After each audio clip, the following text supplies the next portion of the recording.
Virtual de Formación a Distancia número 9002 de Salta. Soy el profesor Marcelo Gordillo y en esta ocasión los estaré acompañando en la materia de matemática. Esta es la clase 3 de la cruzada, pero es la primera clase de matemática. Recuerden que es muy importante que entren todas las semanas a ver las novedades que hay, ya sea de los campos de contenido o del desarrollo del proyecto. Bueno, empezamos con matemática. ¿Qué es lo que vamos a estudiar en matemática? Vamos a estudiar los números racionales. ¿Qué son los números racionales? Y los números racionales son todos aquellos números que surgen del cociente entre dos números enteros. ¿Sí? Siempre que el denominador sea distinto de cero, porque la división por cero no está definida, si no podemos dividir por cero. Entonces, los números racionales son las fracciones, por ejemplo 2 tercios, menos 1 cuarto, 10 sextos, menos 8 tercios. Notemos que menos 8 tercios lo pusimos en un solo renglón, es una notación más compacta. La línea de división no está en forma, o sea, no tenemos el número arriba, la línea abajo y el denominador abajo, sino que está todo en un solo renglón solamente para hacerlo más compacto. Es otra forma de expresar una fracción. Entonces tenemos el numerador dividido el denominador. Se llaman racionales porque una razón no es otra cosa que una división, que un cociente entre dos números enteros. Al ser enteros, recordemos que pueden tener signos, como en el caso del 8 tercios, que tiene un número negativo, o el menos 1 cuarto, que también tiene un número negativo. Los números racionales se simbolizan con la letra Q. Entonces podemos decir que los números racionales son todos aquellos números que se pueden expresar como el cociente entre dos números enteros, de tal forma que el denominador, o sea el número de abajo, es distinto de cero. Y así tenemos muchos números racionales. Todas las fracciones, por ejemplo 1 tercio, menos 5 medios. Y los enteros también son números racionales, porque por ejemplo 2 lo podemos expresar como 2 dividido 1. Claro, es un cociente entre dos números que me da 2. O 6 dividido 3. 6 sobre 3 o 6 tercios también me da como resultado 2. O menos 8 sobre menos 4. Que eso también, si lo dividimos, 8 dividido 4 nos da 2. O el menos 6, que lo podemos expresar como menos 12 dividido 2. 12 dividido 2 es 6 y menos dividido más es menos.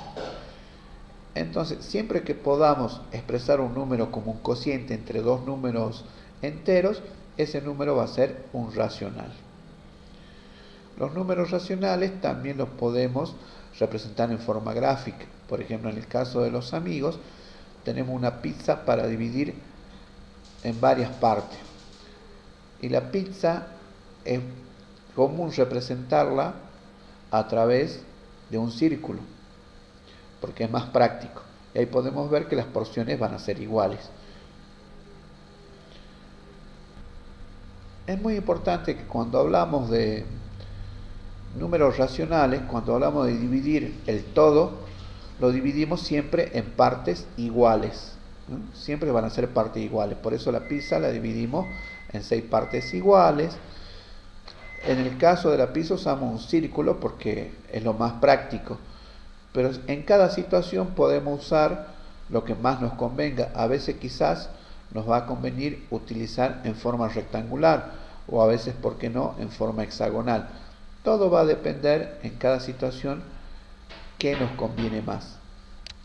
Por ejemplo, puede ser que nos convenga en forma de una línea, que también podemos dividir la línea en 6 partes iguales y así tener 1 sexto, 2 sextos, 3 sextos, etc. Siempre lo vamos a representar gráficamente de la forma en que más nos convenga. También podemos partir de una fracción y llegar a la parte decimal. Recordemos que la fracción me dice que esto es una división.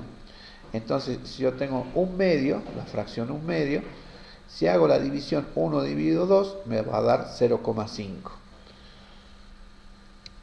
Si hacemos 1 dividido 2, nos da 0,5. Por ejemplo, un tercio.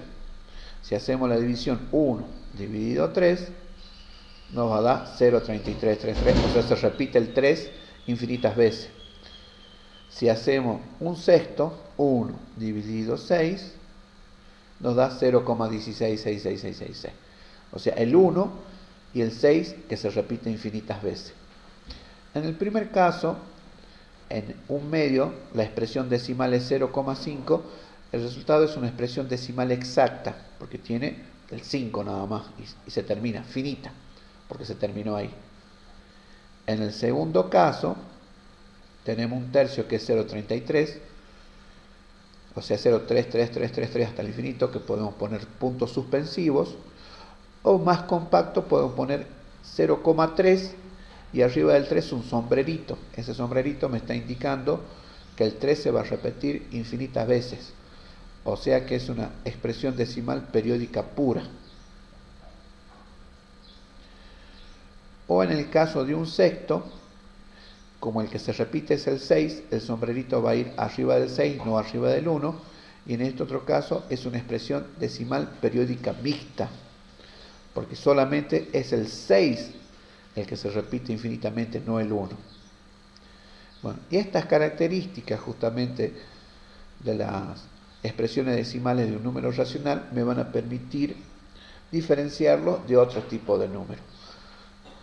Pero no nos adelantemos, veamos, por ejemplo, cómo pasar de una fracción a un porcentaje.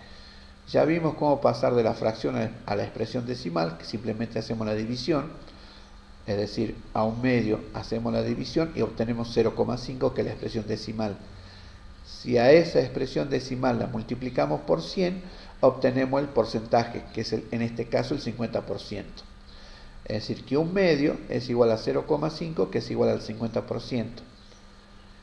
Es decir, que la fracción un medio equivale al número decimal 0,5 y ambos son equivalentes al porcentaje del 50%. Y así podemos hacer con cualquier número racional, pasarlo a su expresión decimal y pasarlo al porcentaje.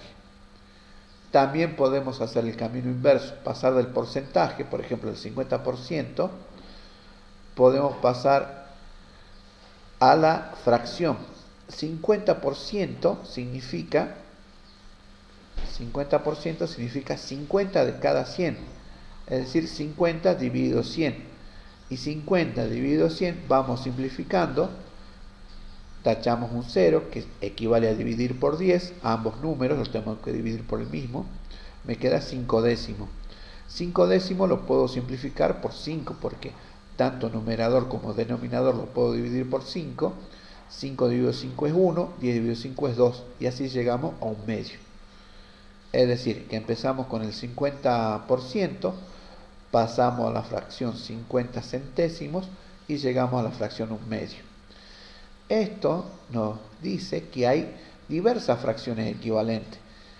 Así como pudimos encontrar la fracción equivalente 50 sobre 100, que es lo mismo que 5 décimos, que es lo mismo que un medio, podríamos haber partido de un medio e ir multiplicando. Por ejemplo, en primera instancia multiplicamos por 2, 1 por 2 es 2, 2 por 2 es 4 y obtenemos 2 cuartos. Si lo hubiésemos multiplicado un medio por 3 arriba y abajo, 1 por 3 es 3, 2 por 3 es 6, tenemos 3 sextos. Y así, si lo hubiésemos multiplicado por 5, 5 décimos. Tenemos infinitas fracciones equivalentes.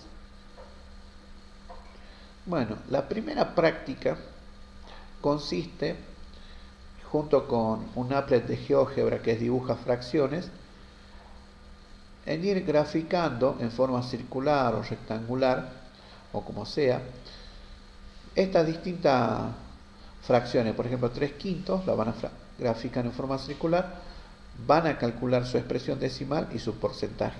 Esta es una práctica que las van a hacer ustedes, ya sea en un documento Word o en hoja. No es necesario que le envíen. Esta es una práctica antes de la actividad 1. Esta no es obligatoria. Pero si tienen dudas, pueden hacer las consultas en el foro de consulta de matemática. Luego de esta práctica, sí viene la actividad número 1 que está en plataforma, y esta actividad sí es obligatoria. La actividad número 1 en plataforma es obligatoria. Atención a los plazos. Fíjense, en plataforma están todas las condiciones para que hagan esta actividad. Bueno, y así terminamos con el primer tema, que son los números racionales, que están compuestos de los enteros y los decimales. Aparte de los números racionales, tenemos los números reales. Pero para llegar a los números reales, tenemos que considerar los números irracionales. Los números irracionales son aquellos que no se pueden representar como una razón entre dos enteros. ¿Y cuántos números irracionales hay? Hay muchísimos, hay infinitos números irracionales. Uno de los más conocidos es raíz cuadrada de 2, que es 1,4142. La parte decimal es una parte infinita y no periódica, que no se repite nunca.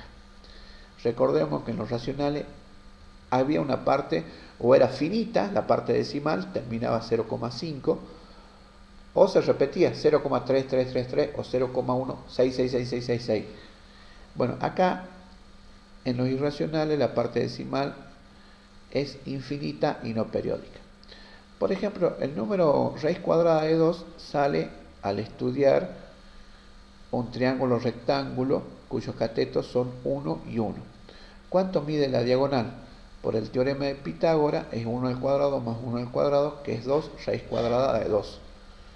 Es un número irracional, porque no se puede representar como un cociente entre dos números enteros.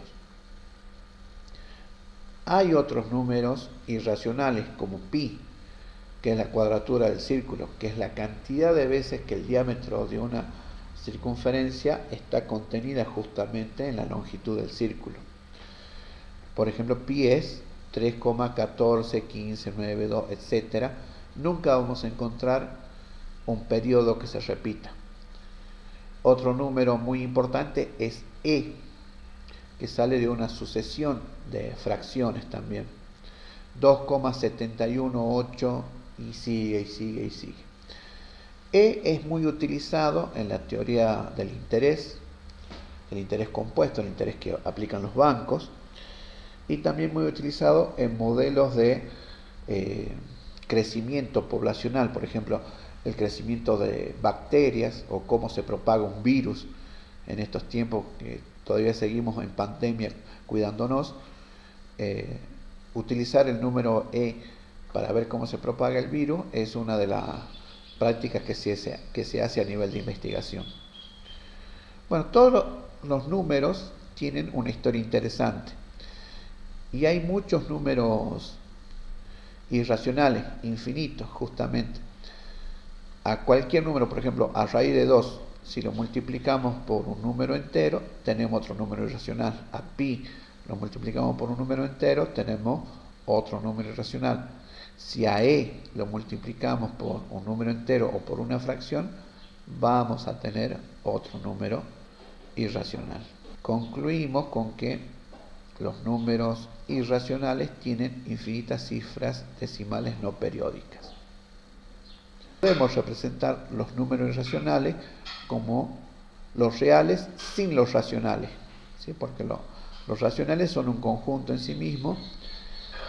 Los irracionales no llegan a tener la estructura de conjunto porque deben cumplir ciertas características, pero sabemos que son los que están fuera de los racionales, pero entre ambos forman el conjunto de los reales. O sea, los racionales más los irracionales forman el conjunto de los números reales.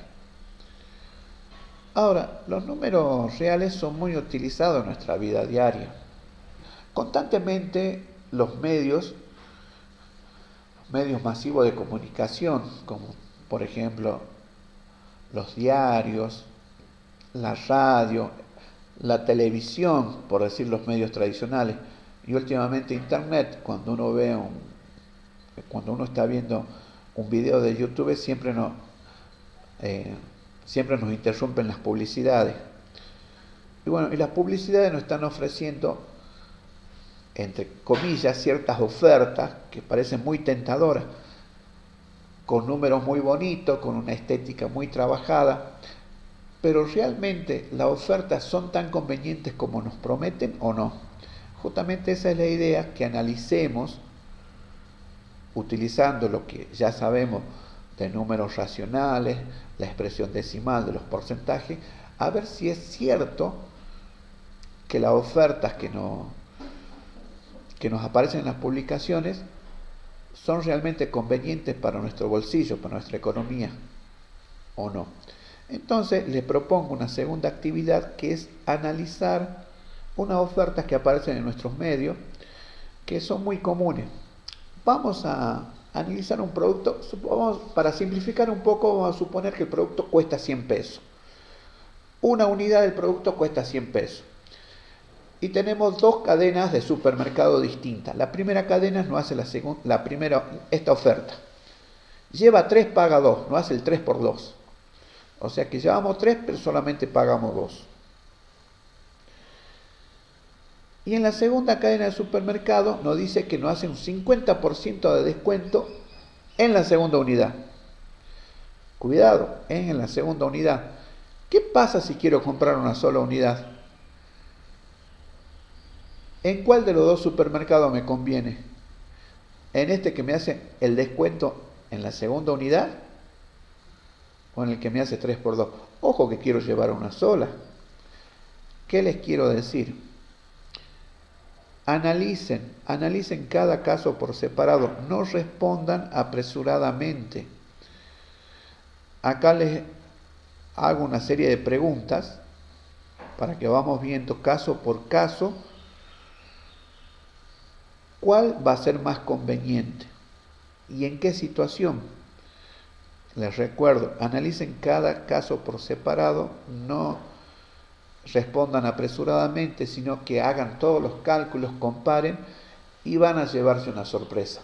Y van a ver cómo, usando los números con letras muy bonitas, con publicidad muy llamativa, y en realidad no siempre es tan conveniente para nuestro bolsillo, o en todas las situaciones no siempre nos conviene lo mismo.